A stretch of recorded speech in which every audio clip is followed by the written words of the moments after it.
अस्सलामुअलैकुम वरहमतुल्लाहि वबरकातुहू। हज 2026 में जाने वाले हाजियों को खाना हज कमेटी से नहीं मिलेगा तो खर्चा कितना होगा? इस बारे में बहुत सारे हाजी सवाल करते हैं। क्या है पूरी जानकारी, इस बारे में अच्छी तरह से बात करेंगे और समझाएंगे कि पैसा कहाँ बचेगा और कहाँ से आपको खाना खाना है और किस तरह से आपको हज में पैसा बचाना है और कितना पैसा रियाल में यहाँ से लेकर जाना है। पूरी बात सुनिए, वीडियो को पूरा देखिए, इंशाल्लाह आपको सही जानकारी मिलेगी। जो हाजी चैनल पर नए हैं, चैनल को सब्सक्राइब जरूर कीजिए, लाइक कीजिए, अपने दोस्तों बिरादरों के साथ भी वीडियो को शेयर जरूर कीजिए। दोस्तों, हज 2026 में जाने वाले हाजियों के लिए सबसे बड़ी मुश्किल ये है कि हज कमेटी ने किचन की सुविधा निकाल दी है और साथ ही साथ हाजियों को हज कमेटी की तरफ से किचन भी नहीं मिलेगा, तो साथ में हज कमेटी की खाना भी नहीं प्रोवाइड करेगी। इस बारे में हाजी परेशान हैं कि खाना हम कहाँ खाएंगे और हज कमेटी की तरफ से हमें किचन नहीं मिलेगा, तो हमारा पूरा 40 दिनों का जो सफर है वो किस तरह कटेगा। क्योंकि जो माशाल्लाह सेहतमंद आदमी हैं उन लोगों को तो कोई तकलीफ नहीं है। वो तो काफी हाजी इस तरह से सवाल करते हैं कि अल्लाह ताला ने हमको हज के लिए बुलाया है, 40 दिन हम वैसे ही रह लेंगे, हम इधर उधर कुछ खा के अपना गुजारा कर लेंगे। लेकिन जो लोग बीमार हैं, जो तकलीफों में होते हैं, बुजुर्ग होते हैं, उनके लिए काफी परेशानी का सबब है ये 40 दिन। उनके लिए मुश्किलों भरा सफर होगा ये। अल्लाह ताला से दुआ है कि अल्लाह ताला इनका सफर आसान करे और कबूल करे। दोस्तों, हज के लिए जितने भी हाजी जा रहे हैं, हाजियों को खाना हज कमेटी नहीं देगी, लेकिन पहले बताया गया था कि हाजियों को हज कमेटी की तरफ से कैटरिंग की सुविधा मिलेगी और हाजी चाहे तो अपना कैटरिंग हज कमेटी से भी बुक करवा सकते हैं। लेकिन बाद में ये खबर आई कि हज कमेटी ने कैटरिंग की फैसिलिटी भी निकाल दी है, हाजियों को खुद अपने इंतजाम करने होंगे। तो इसके लिए पूरी जानकारी अभी मेरे को लगता है कि अगले महीने यानी फरवरी के एंड तक या तो मार्च में पूरी तरह से क्लियर हो जाएगा।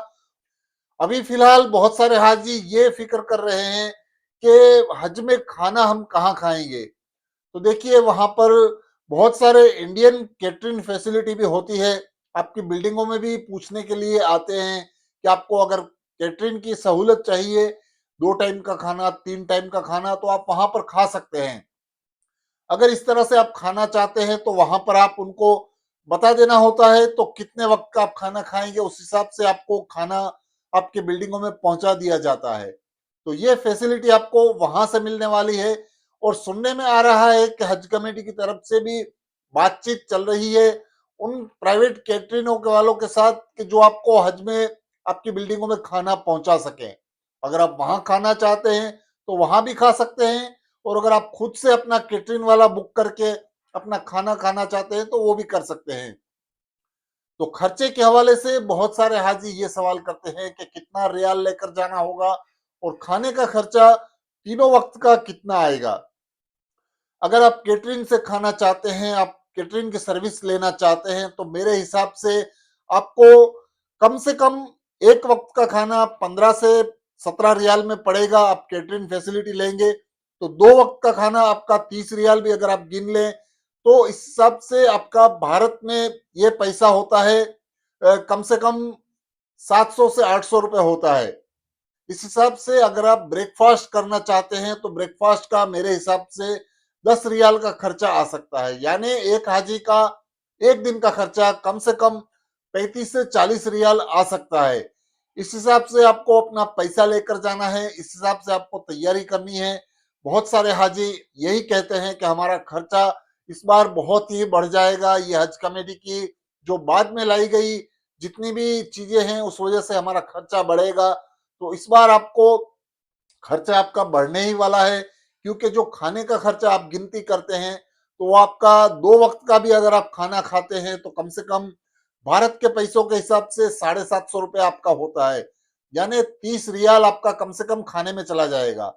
तो अगर इस हिसाब से आप बात करें तो पूरे 40 दिनों का आपका खर्चा आप गिन लें तो आपको कम से कम 28 से 30 हजार रुपए खाने के अंदर में हज में आपको चाहिए 40 दिनों के लिए। वो पैसा आपका रियाल में यहाँ से कन्वर्ट करके ही ले जाना होगा, क्योंकि वहां पे रुपीस चलेंगे नहीं, तो आपको यहाँ से ये अलग से हिसाब जोड़ के यहाँ से लेकर जाना होगा। यानी जितने भी हाजी हज करने के लिए जा रहे हैं, उनको कम से कम 30,000 रुपए वो खाने के अलग से रखने होंगे अपने पास रियाल में कन्वर्ट करा के।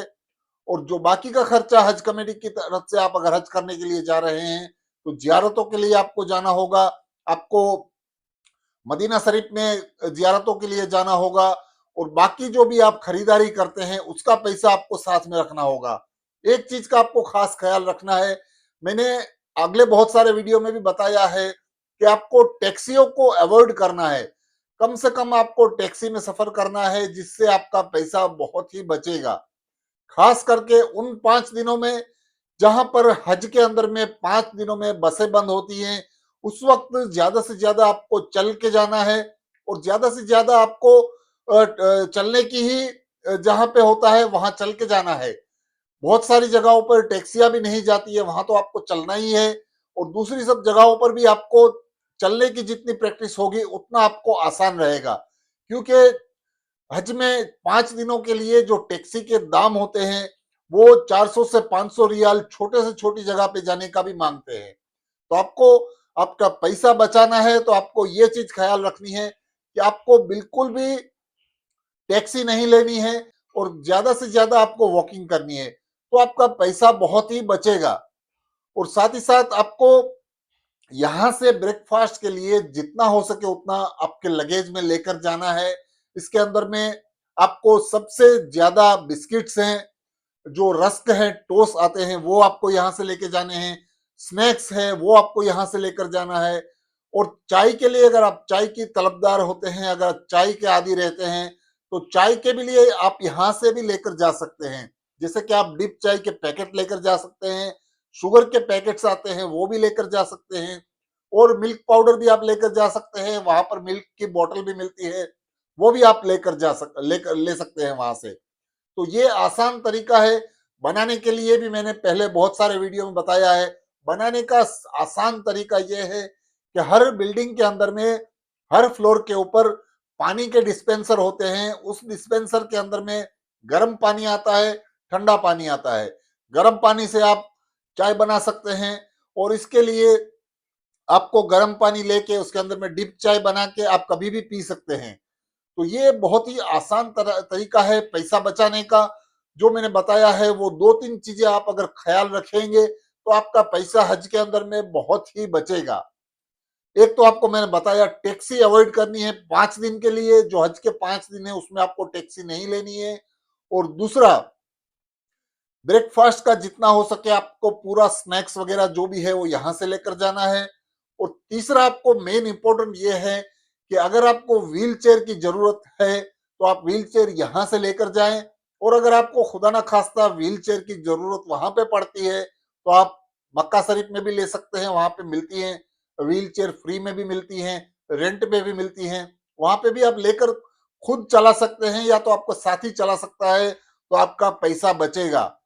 क्योंकि जो हज के 5 दिन होते हैं, आपको 3 बार शैतान को कंकरियां मारने जाना होता है। उस वक्त सबसे ज्यादा खर्चा हाजियों का वहां पे हो जाता है, क्योंकि हाजी अपनी सेहत का ख्याल नहीं रखते हैं। कुछ बुजुर्ग हाजी बीमार पड़ जाते हैं, तो उनका चलना मुश्किल हो जाता है। इस वजह से वहां पे जो व्हील चेयर होती हैं, वो व्हील चेयर वालों से वो बातचीत करके, जो शैतान को कंकरियां मारने के लिए 3 दिन जाते हैं, उसमें उनका 500-500 रियाल, 600-600 रियाल एक टाइम में खत्म हो जाता है। यानी ऐसे लोगों को भी मैंने देखा है कि अपना पूरा जितना पैसा यहाँ से लेके जाते हैं वहां टैक्सी में, और ये व्हील चेयर के अंदर में खत्म हो जाता है। तो ऐसी चीजों से आपको बहुत ही बच के रहना है। व्हील चेयर आप इंडिया से भी लेकर जा सकते हैं, यहाँ पे कोई भी इसका अलग से चार्ज लगेज में नहीं लगेगा। आपको फ्री में यहाँ पे हज कमेटी की तरफ से ये सहूलत दी जाती है कि आप व्हील चेयर लेकर जा सकते हैं। यहाँ से लेकर भी जाएं, अगर वहां जरूरत लगती है तो आप वहां से खुद ही चला सकते हैं, तो बहुत ही अच्छी बात है। तो ये है पूरा तरीका हज के अंदर में 5 दिनों के लिए कितना पैसा आपको बचाना है, कहाँ बचाना है, और रियाल में आपका कितना खर्चा आएगा। बहुत सारे हाजी ये भी सवाल करते हैं कि टोटल कितना पैसा हम हज में लेकर जाएं।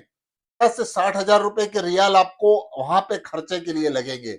यानी कुल मिलाकर आप 80,000 से 90,000 रुपए के, 80,000 रुपए के रियाल एक्सचेंज करवा लें। उसकी कीमत मेरे हिसाब से आप अंदाजा लगा लीजिए 3500 रियाल या 4000 रियाल आप यहां से लेकर जा सकते हैं। कम से कम 3500 रियाल आप यहां से लेकर जरूर जाएं, क्योंकि वो उतना रियाल आपको वहां पे खर्चा लगेगा ही। तो ये है पूरी जानकारी। आपको हज में कहाँ पैसा बचाना है, किस तरह से रहना है और कितने रियाल लेकर जाना है। वीडियो अच्छा लगा है तो चैनल को सब्सक्राइब कीजिए, लाइक कीजिए, अपने दोस्तों के साथ भी शेयर जरूर कीजिए। अल्लाह हाफिज।